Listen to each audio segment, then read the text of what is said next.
제19장. 이스라엘의 왕이 없을 그때에 에브라임 산지구석에 거류하는 어떤 레위 사람이 유다 베들레헴에서 첩을 맞이하였더니 그 첩이 행음하고 남편을 떠나 유다 베들레헴 그의 아버지의 집에 돌아가서 거기서 넉 달 동안을 지내매 그의 남편이 그 여자에게 다정하게 말하고 그를 데려오고자 하여 하인 한 사람과 나귀 2마리를 데리고 그에게로 가매 여자가 그를 인도하여 아버지의 집에 들어가니 그 여자의 아버지가 그를 보고 기뻐하니라. 그의 장인 곧 그 여자의 아버지가 그를 머물게 하매 그가 3일 동안 그와 함께 머물며 먹고 마시며 거기서 유숙하다가 넷째 날 아침에 일찍이 일어나 떠나고자 하매 그 여자의 아버지가 그의 사위에게 이르되 떡을 조금 먹고 그대의 기력을 돋운 후에 그대의 길을 가라. 두 사람이 앉아서 함께 먹고 마시매 그 여자의 아버지가 그 사람에게 이르되 청하노니 이 밤을 여기서 유숙하여 그대의 마음을 즐겁게 하라. 그 사람이 일어나서 가고자 하되 그의 장인의 간청으로 거기서 다시 유숙하더니 5째 날 아침에 일찍이 일어나 떠나고자 하매 그 여자의 아버지가 이르되 청하노니 그대의 기력을 돋우고 해가 기울도록 머물라. 하므로 두 사람이 함께 먹고 그 사람이 첩과 하인과 더불어 일어나 떠나고자 하매 그의 장인 곧 그 여자의 아버지가 그에게 이르되 보라, 이제 날이 저물어 가니 청하건대 이 밤도 유숙하라. 보라, 해가 기울었느니라. 그대는 여기서 유숙하여 그대의 마음을 즐겁게 하고 내일 일찍이 그대의 길을 가서 그대의 집으로 돌아가라. 여러분, 우리가 영화나 드라마나 아니면 소설 같은 것도 좋고요. 누군가가 쓴 책들을 읽다 보면 대부분 마지막 끝날 즈음에 그 이야기에 아니면 그 드라마나 영화의 결말, 즉 작가가 하고 싶었던 바로 그 말이 담겨져 있는 것들을 보게 되어집니다. 우리가 사사기가 21장으로 끝나고 이제 19장부터는 거의 마지막 부분에 다다르게 되어지는데 사사기에서도 동일하게 무슨 이야기를 하고 있는지를 보면 사사기가 결국 우리에게 하고 싶어하는 말이 무엇인지를 우리는 알 수 있게 되어지는 거죠. 동일하게 우리가 지금까지 살아오면서 아니면 교회에서 믿음 생활 혹은 신앙 생활이라는 것들을 해오면서 사실 나도 실수하고 실패하는 모습들을 보이게 되어지지만 다른 사람들이 실수하거나 실패하는 모습들을 우리는 종종 보는 경우가 있습니다. 그런데 그때 우리는 그 사람들을 향해서 어떻게 반응하는가라는 것들이 사실은 굉장히 중요하죠. 우리가 그 실패나 실수들을 바라보면서 때로는 너무나 쉽게 우리의 비판이 나아가고 아니면 우리의 손가락질이 나아가고 하는 모습들은 우리 가운데는 없는지, 그리고 남들이 실수하고 실패하는 모습들이 내 모습이라고는 생각하지 아니하고 그저 남들의 잘못일 뿐이라고 생각하지는 않는지, 우리는 분명히 누군가의 실수들을 바라보면서 아니면 누군가의 잘못들을 바라보면서 내 모습들을 먼저 돌아보아야 함에도 불구하고 내 모습은 돌아보지 못한 채 남들을 비판하기에 너무 바쁘진 않았는지 우리는 오늘 말씀을 통해서 확인할 수 있어야 하겠습니다. 에브라임 산지라는 곳에 레위인 남자가 살고 있었습니다. 그런데 여러분들이 1절부터 9절까지 읽었지만 한 단어가 사실 우리를 굉장히 괴롭게 하는데 그 단어는 바로 첩이라는 단어입니다. 그 레위인 남자가 어디에 살았는지 정확하게 살고 있는 곳이 나오진 않지만 특이한 이력 가운데 하나가 그 레위인에게 첩이 있었다라는 사실입니다. 여러분, 이미 우리가 사사기 8장 31절 아비멜렉의 이야기를 함께 나누면서 여러분, 첩이라는 것은 정식으로 결혼한 부인과 굉장히 대비되는 개념이다라고 말씀을 드렸습니다. 즉 정식적으로 결혼한 그 결혼을 통해서 얻은 사람이 아니라 합법적이 아닌, 즉 불법이나 혹은 몰래 결혼한 그 여인을 일컫는 말이 바로 첩이라는 거죠. 그런데 누가 이 첩을 아내로 맞이했다라고 성경이 기록하고 있습니까? 바로 레위인입니다. 하나님의 말씀을 열심히 수호하고 하나님의 말씀을 이스라엘 백성들에게 가르치며 하나님의 말씀의 본이 되어주고, 그리고 이스라엘 백성들에게 있어서 하나님 앞에 제사장의 역할로, 또 예배자의 역할로, 또 심지어는 백성들이 잘못을 저질렀을 때에 판결하는 역할로 삶을 살아야 했던 레위인이라는 사람이 오늘 첩이라는 것을 두고 있다라는 것을 성경은 여지없이 보여주고 있다라는 것입니다. 여러분, 이런 사실을 성경에 기록해 놓고 있다라는 것은 하나님께서는 우리의 작은 잘못 하나까지도 얼마나 세세하게 그분의 머리에 기억된 바 될 것인가를 우리는 분명히 명심해야 하죠. 그럼에도 불구하고 우리가 여전히 이렇게 살아갈 수 있는 것은, 여러분, 우리가 하나님 앞에 늘 잘 살아서가 아니라 예수 그리스도의 보혈이 우리를 덮어서 우리의 모든 죄악들이 그 보혈로 말미암아 깨끗게 되었기 때문이죠. 또 하나님이 우리에게 뭐라고 말씀하세요? 동이 서에서 먼 것과 같이 하나님이 우리의 죄를 기억하지 않는다라고 말씀하셨기 때문에, 즉 그리스도 안에서 우리가 용서받았기 때문에, 죄인에서 우리가 의인으로 되었기 때문에 그분이 기억하지 않는 것이지, 여러분, 오늘 성경이 이 한 사람의 죄, 그것도 레위인의 죄를 낱낱이 기록하고 있다라는 것, 그리고 여러분, 이것이 이스라엘 백성들의 대표적인 예예요.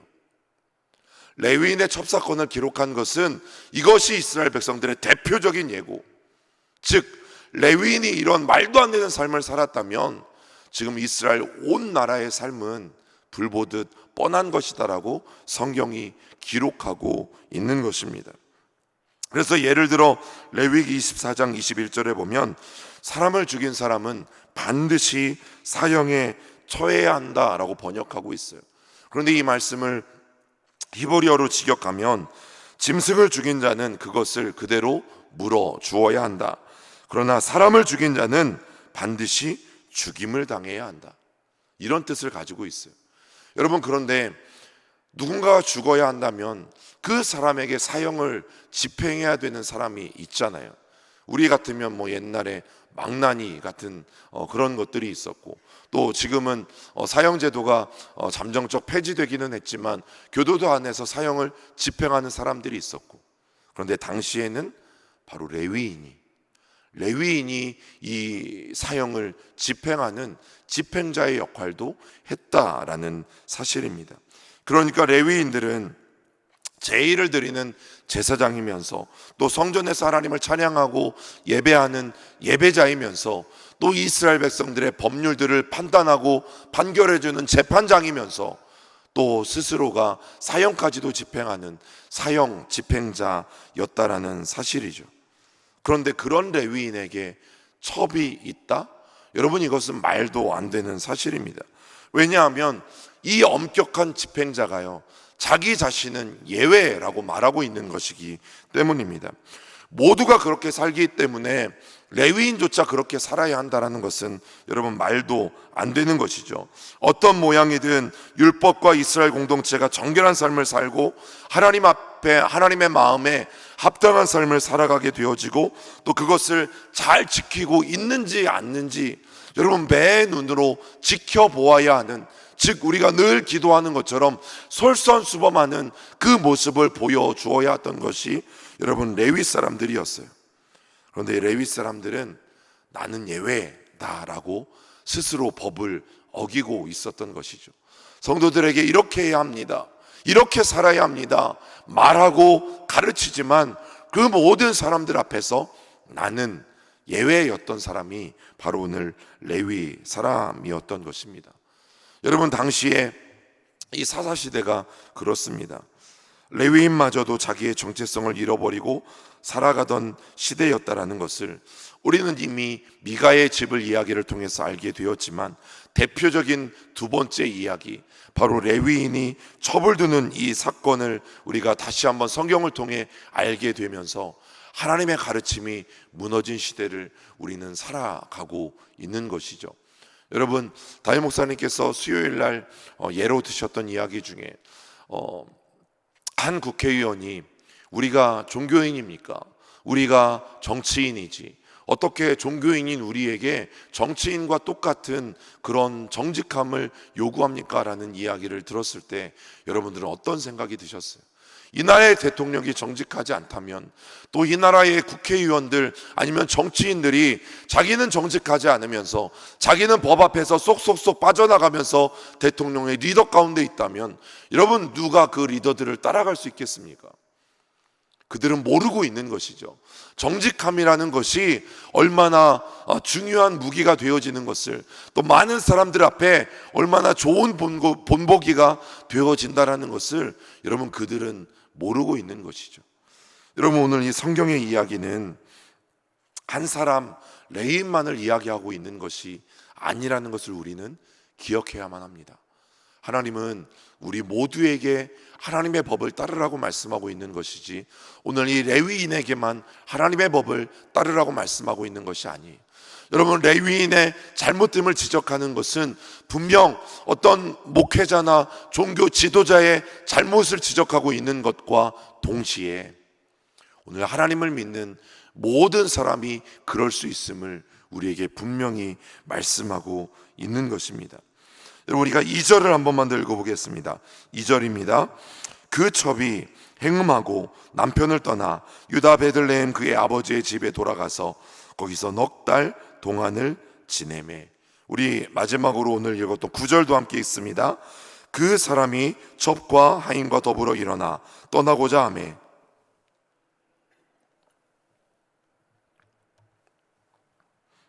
청하건대 이 밤도 유숙하라. 보라, 해가 기울었느니라.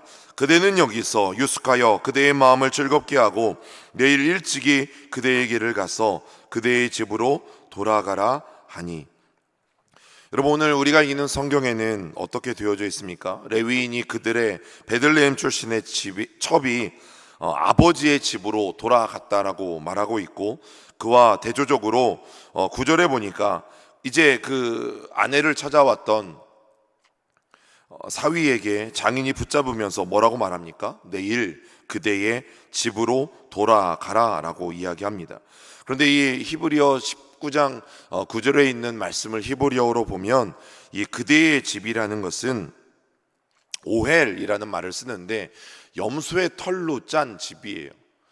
염소의 털로 짠 장막이에요.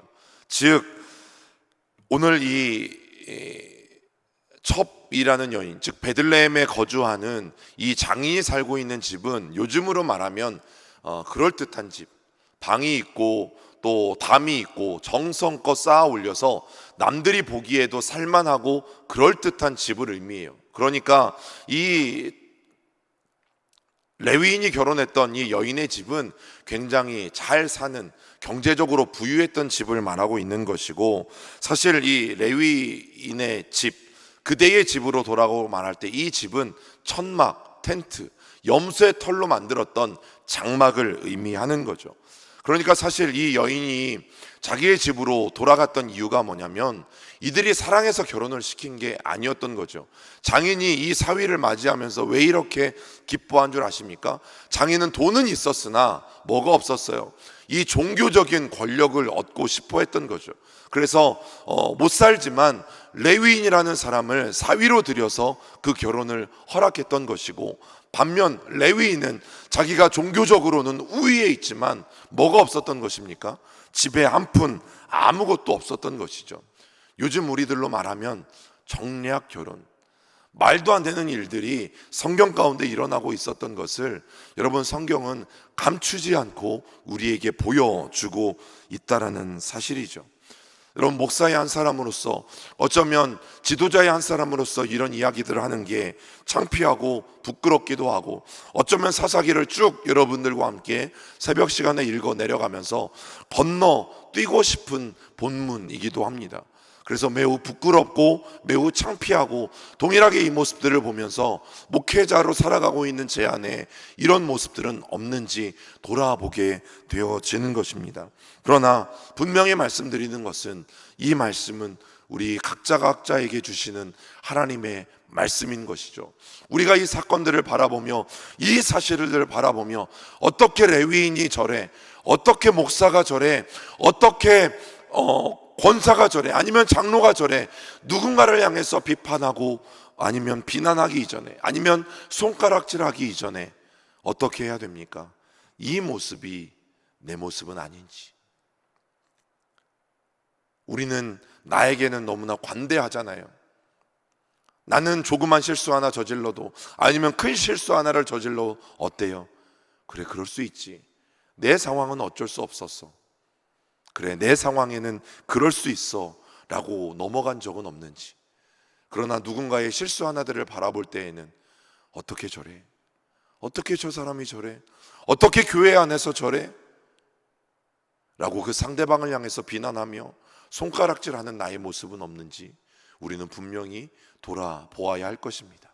이 레위인의 모습은 다른 누군가의 모습이 아니라 바로 내 모습인 것을 알 때에 우리는 다시 한번 하나님 앞에서 겸손해지고, 또 우리는 다시 한번 하나님 앞에서 우리의 몸과 행실과 우리의 삶을 돌아보며 하나님이 그 마음이 어떤 곳을 향하고 있는지를 살피고 오늘 이 하루 조심하게, 또 건강하게 그 하나님과 함께 동행하며 우리는 살아가게 되어질 것입니다.